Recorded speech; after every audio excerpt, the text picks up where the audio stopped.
You're listening to In the Newsroom, and I'm Ezgi. I'm Nasra Bwana. And as you guys know, in this podcast, we have conversations with colleagues and experts that go beyond the headlines. This time, the conversation is in the newsroom with the In the Newsroom team. Wrapping up this year in a nutshell. And we cannot speak about this year without speaking about one thing, the protests. The year of the protests. And kicking us off, Serbia had the largest ever rally in Belgrade. Technically, this is the second year of the protests. 325,000 people protested against the government. I believe it was sparked by the train station. Absolutely correct. There was a deadly collapse of the Novi Sad railway station. They want those responsible for the tragedy which killed 15 people at the train station in Novi Sad to be prosecuted. Nobody is in jail, nobody is in custody. The investigation is very slow. I remember seeing those videos and the images coming out of the country.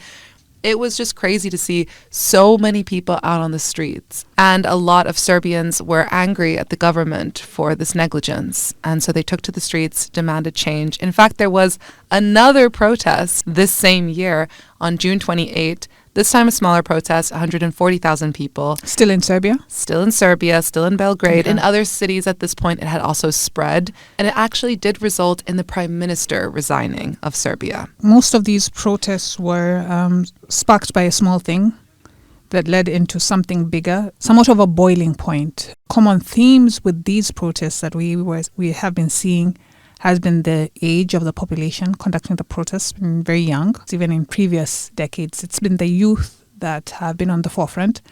But something that's different with these ones is the role of social media. Mm-hmm. Arguably, it's not that this started today. When Tahrir Square happened, that was Twitter. Mm-hmm. It's just that the platforms have now changed. For example, Nepal, it's Discord. On September 8, we saw young people gather at the Federal Parliament building in Nepal to protest the government shutting down social media, nepotism, and political corruption. People of Nepal wanted their voices heard. Their message, anger over alleged government corruption and freedom of speech crackdowns on social media. Parliament House set alight, along with several ministerial buildings, homes and political party headquarters, as Prime Minister KP Sharma Oli resigned. And actually what was really significant was that in such a short amount of time, they were able to really produce change. The Prime Minister stepped down, he resigned, and he actually fled the country. So interestingly, like in the case of Nepal, we see this changes happening very quickly. Even the elections are held on Discord, and they had their new prime minister. But a place like Bangladesh, which had their protests in 2024, the previous year, Mm-hmm. their repercussions, they're feeling them now. They're yet to go into an election. But at the same time, 2025 was the year that the effects of that protest still being carried forward, with Sheikh Hasina, who was toppled or stepped down back in 2024, now being sentenced. We see them gearing up for an election. And that is why we keep calling it the year of protests. It's also the year we've had Tanzania. Tanzania had its elections, and they were protests after the elections. Right. I think that's an important thing to note. This year was also a year where many countries had elections. So there is sort of that tie between protests and elections. So you brought up Tanzania, which is something we also covered on the show, especially in regards to campaigning and that intricacy with music. But something we did not maybe anticipate after the show premiered was the chaos that ensued in the country. Tanzania's government has deployed the police to the streets to crack down on dissent. Protesters chant the election is a sham and for an end to state repression. Especially because Tanzanians are known to be very peaceful. It's not a country with a history of such protests, I would say this. Mm-hmm, mm-hmm. And this was unexpected that people would speak up against the present government in such a manner. There are reports of deaths, yet the government is yet to acknowledge or accept that people died or people were killed during these protests. As well as many people were charged. Over 200 people were charged with, quote, treason. So while in the case of Tanzania, there wasn't a government toppling. In fact, the current ruling party still stayed in power. We did see some changes, however, other than Nepal. Madagascar did result in the toppling of the government. The president of Madagascar had to flee the country on October 12th because he was actually scared for his life, apparently, especially when military units joined the youth protests. After a day of speculation on his whereabouts, President Rajoelina appeared on Facebook Live in an evening address and confirmed what many already knew. Some presidents within the African continent offered to send troops to bring about peace in Madagascar. My response was that it is not in line with Malagasy values to send troops, so I declined. For that reason, I was forced to find a place, and I went to a safe location to protect my life. Morocco, that's another place that had protests. For the youth protests again. Where again the youth protested. Some people call it Gen Z, but if you look at it closely, they're also millennials who are in this protest, but it's a relatively young population that's protesting.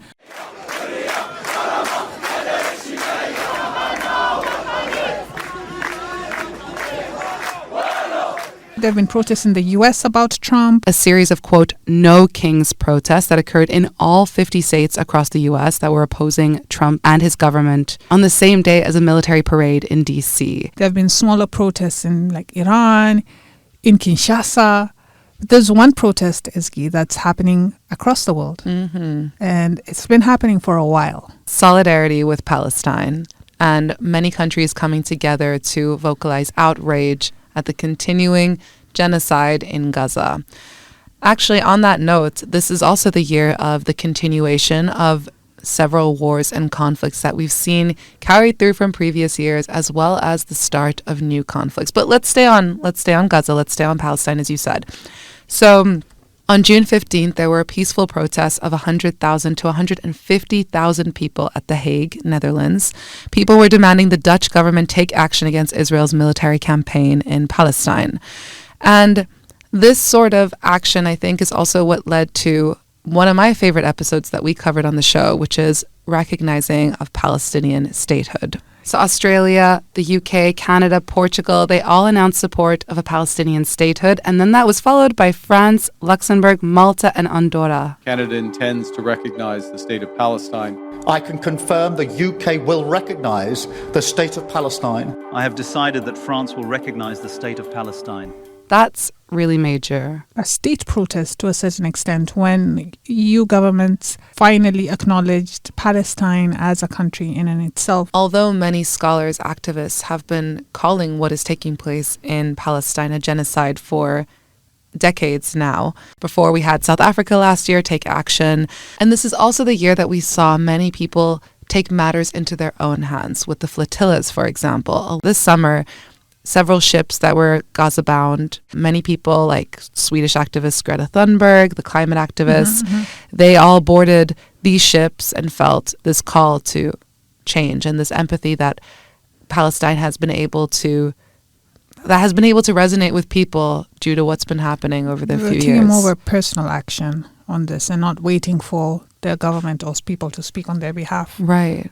And a way to push the government to stop the inhumanity that is going on. Global Samud Flotilla is already planning another flotilla for spring. We'll have to do another one. I'm willing and I'm ready to step up and do it again. I was ready to come back as soon as I landed in Chicago. A few months later, we got the ceasefire in Palestine.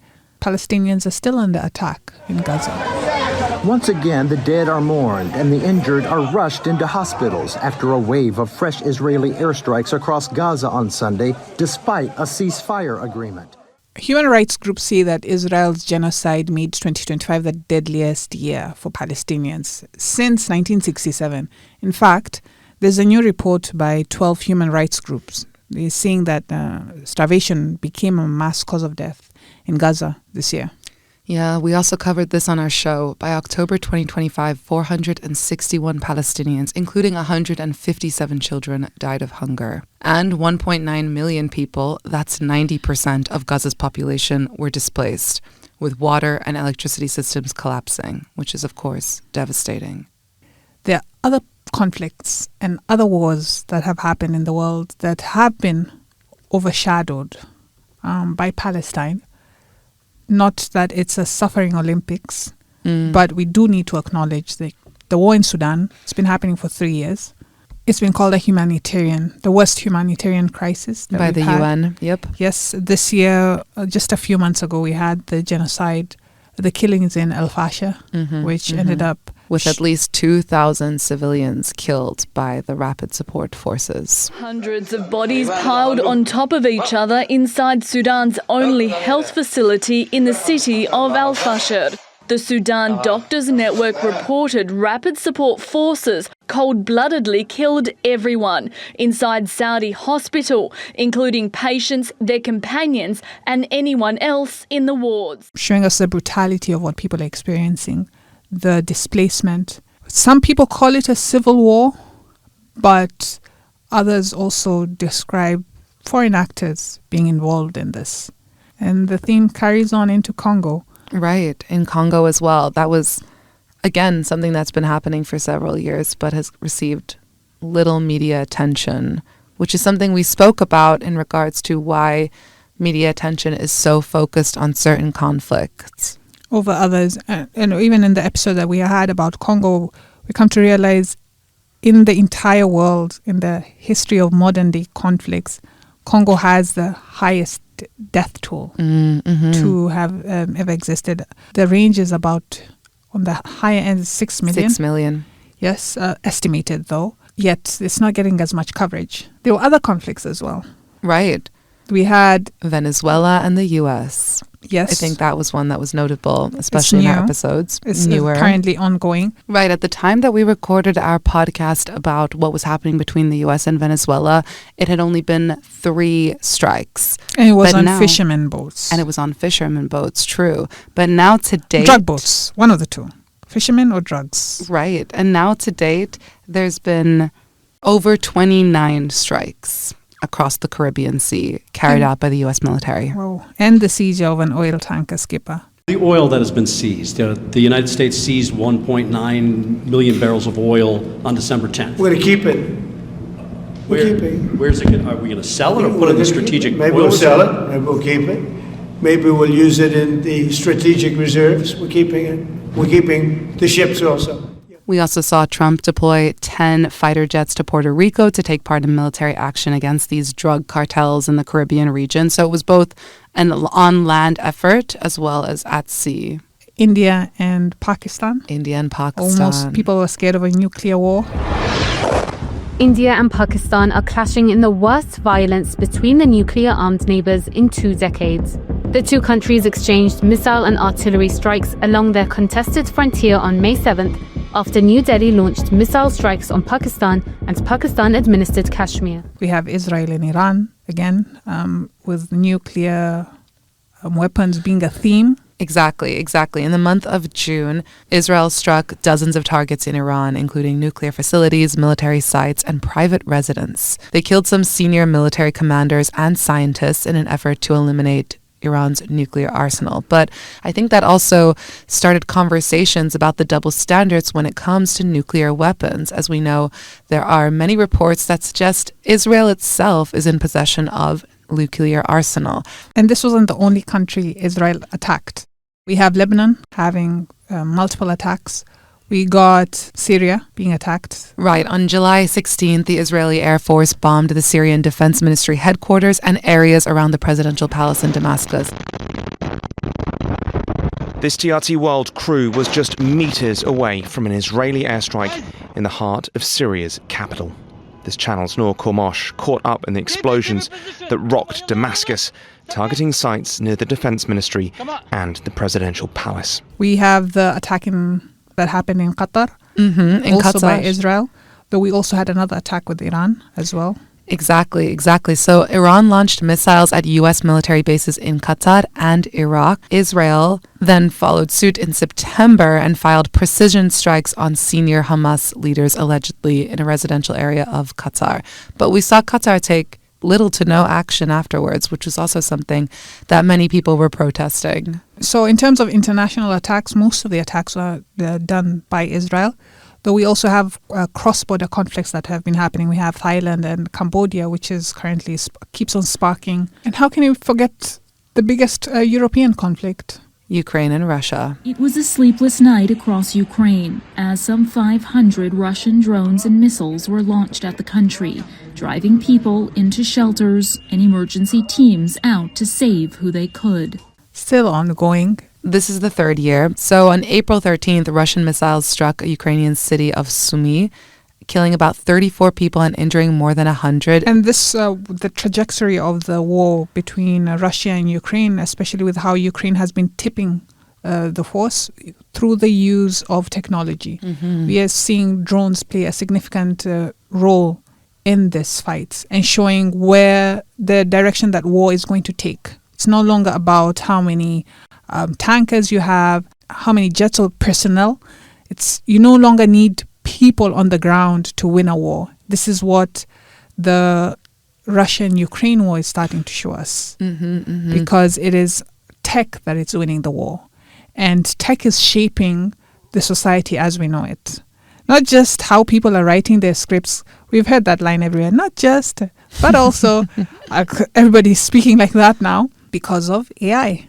AI has shaped personal lives, individual lives to governments, with Albania now appointing an AI-generated minister, the first minister in the world that's made of AI. And now people are looking less at the use of AI. How can AI help us? But we're starting to critique AI to actually check the environmental implications of AI, the policy that is required of AI, the amount of data that AI has and is using and how much it's impacting our lives. Right, and if you remember at the beginning of the year, China actually launched DeepSeek, which was the rival to ChatGPT. And many people were shocked because I remember that it was being dubbed a Sputnik moment because it was at the fraction of the cost. Chinese startup DeepSeek has shaken up the AI landscape with the launch of a low-cost AI-powered chatbot. The company, founded in 2023, claims to have developed its R1 model in just 2 months at a cost of under $6 million, using US-based company NVIDIA's less advanced H800 chips. Another way in which people were cracking down on technology, we could say, was when Trump issued the TikTok ban. If you remember at the start of this year as well, TikTok went down for many users in the US. And there were all of these like memes coming out of it. People were saying goodbye to the American social media end of the world. And then what? It came back in just a day or two, if I'm not wrong. And we see Trump do this a lot, whereby he issued decrees or policies or statements. For example, the tariffs that we had at the beginning of the year, which sent countries... Let's get into that. Yeah. Yes, the Trump whirlwind. Taxing everyone. So on April 2nd, you'll remember it as Liberation Day. My fellow Americans, this is Liberation Day. When Trump unveiled this big plan to tariff literally every country, whether it was an ally or a foe. So we saw countries like China getting hefty taxes. We saw the EU also getting a 20% tariff. And then we saw allies like Canada also being punished by Trump. We have a running joke that every episode has a Trump effect or has an impact of He's the in US. every episode.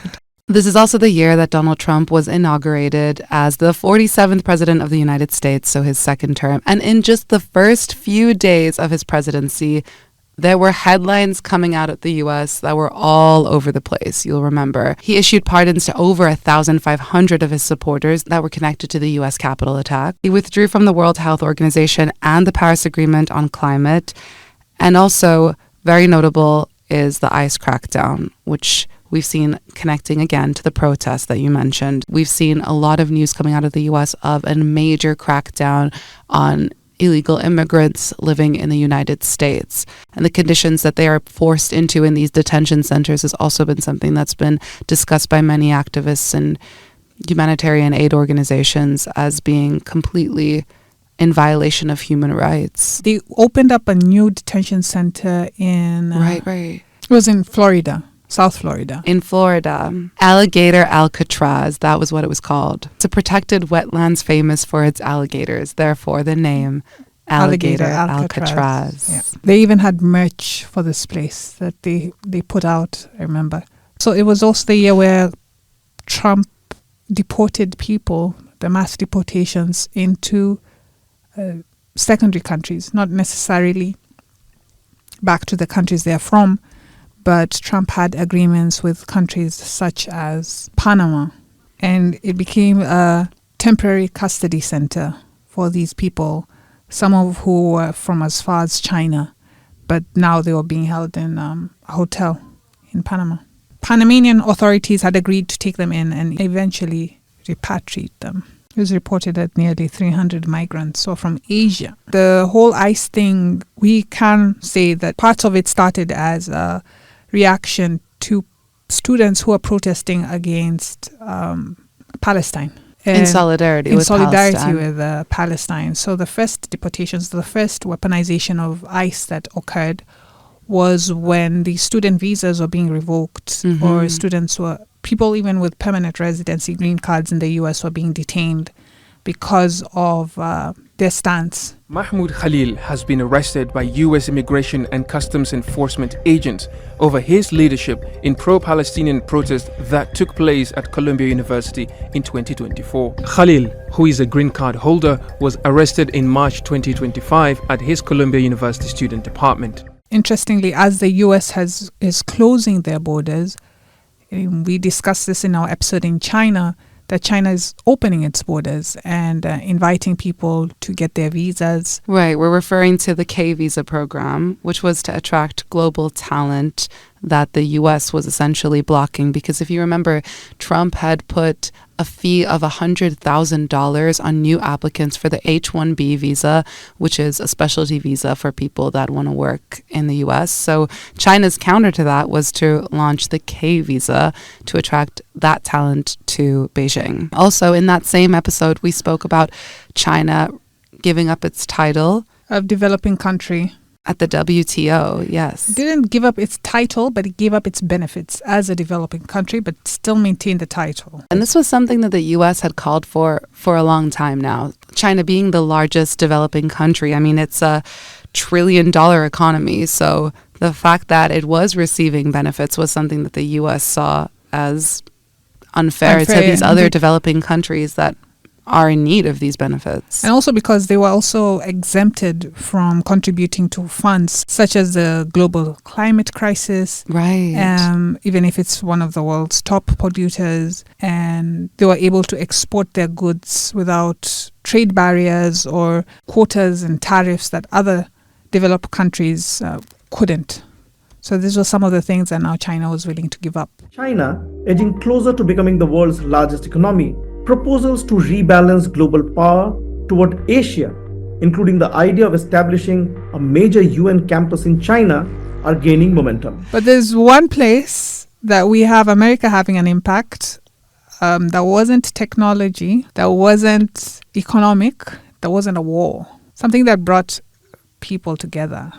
Ezgi, can you take a guess? Something that brought people together. Yes. And America was at the center of this. Unfortunately, it involved a death. Oh, of course. You're talking about the Pope. Yes. Just hours after an appearance in St. Peter's Square during the holiest weekend on the Christian calendar, Pope Francis died on Easter Monday, leaving the Catholic Church in mourning. So 2025 also came with a new Pope. So on April 21st, we'll remember that Pope Francis, the head of the Catholic Church, died. But he was succeeded by the first American Pope, as you just said, Pope Leo XIV. He took over as the head of the Catholic Church on May 8th. And you'll remember we also covered this in our podcast. Since we're in the category of major deaths, so impactful deaths, we had the assassination of Charlie Kirk. He was killed while attending a university event in Utah. He was one of President Trump's closest allies, and he received tribute from Benjamin Netanyahu. Interestingly, he was speaking about gun violence at the time of his death. The irony. His death somehow rippled across the world. People having this discussion in Kenya, in India. As you were saying earlier about social media spreading things, the fact that that was caught on footage. His assassination, the moment that the bullet actually hit him in the neck. I think that very graphic image also shocked everyone across social media. Yeah, then this year normally it could be maybe the conflicts in the world were much louder, but we didn't see as much coverage of shootings that were happening, with the exception of the shooting that happened in Australia. Recently, right. So that's the Bondi Beach shooting, in which there was an attack on a Jewish community event that happened there. At least 16 people were killed, including a child, as well as 38 people were injured. Australia's most famous beach, where a Jewish Hanukkah event was in full swing. 2 gunmen opened fire, filmed close up from inside a building.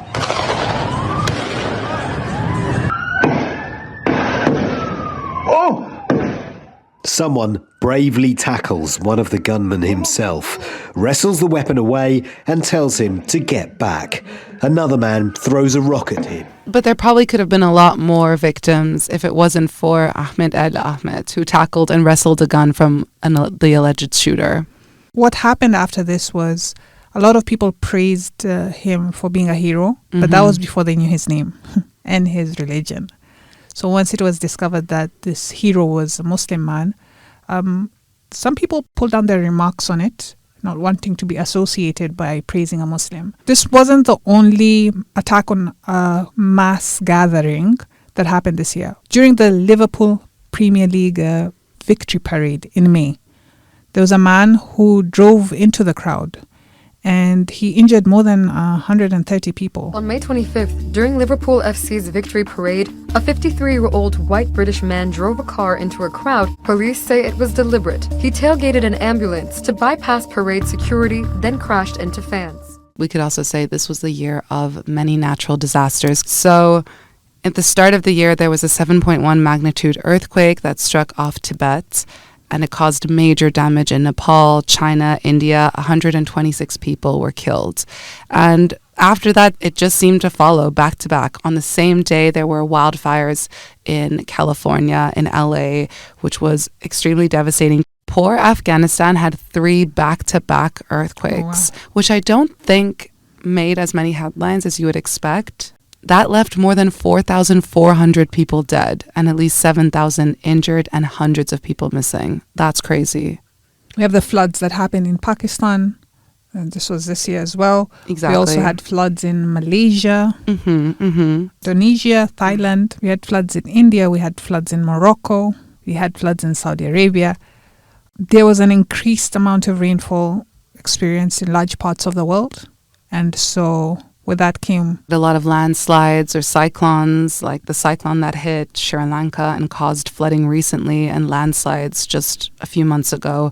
At least 480 people were killed in this, and hundreds are still missing. Then there was that volcano that erupted in Ethiopia for the first time in like 10,000 years. 12,000, that's crazy. There were no injuries reported in that one, but the ashes actually drifted across the Red Sea, and it traveled as far as Yemen, Oman, Pakistan, and India. This is also the year we had COP30. It was expected to be a big one because it was happening in Brazil, and Brazil has the Amazon, and the Amazon is considered the lungs of the earth. But again, it did not meet the expectations that many people had. Still, a lot of countries were in deadlock, and back to having hope again in COP31, which I believe is going to be in Turkey. Right. COP31 is going to be in Antalya. Australia is the president chair, but Turkey is the host country. Correct. We already talked about tech, but we would say when Amazon Web Services had an outage back in October, that sent a quake in the tech world. People didn't realize how many websites, services, apps were using the AWS service. So tech-wise also, a couple of big changes. We covered this in our last episode when Airbus had to update their the software on their aircrafts, right. So it put aviation or air traffic on a standstill for a couple of hours in multiple countries. 6,000 planes were affected. Crazy. Yeah. This is our other tragedies. Right, and we're seeing some positive changes as far as technology. For example, Australia, they set the minimum age to 16 to use social media. The 16-year-olds will not call that positive. Right. For them, that unfortunately is probably the worst news of the year. However, a lot of, I think, parents and adults stand by that. There is a lot of harmful content out on the internet, and to protect kids has been something that's also been talked about this year, especially with the release of more details on the Epstein files. In the initial release of U.S. government files on convicted sex offender Jeffrey Epstein, photos of former Democratic President Bill Clinton with Epstein and his co-conspirator, Ghislaine Maxwell. The photos have no context, no word on when or where they were taken. On lighter news, maybe we can get into some social media memes and themes this year. So Labubu's were all the rage, if you remember. Everyone wanted... I have 5 of them. I'm joking. I actually saw this meme the other day that was like, 2025 was hard, but at least I didn't buy a Labubu.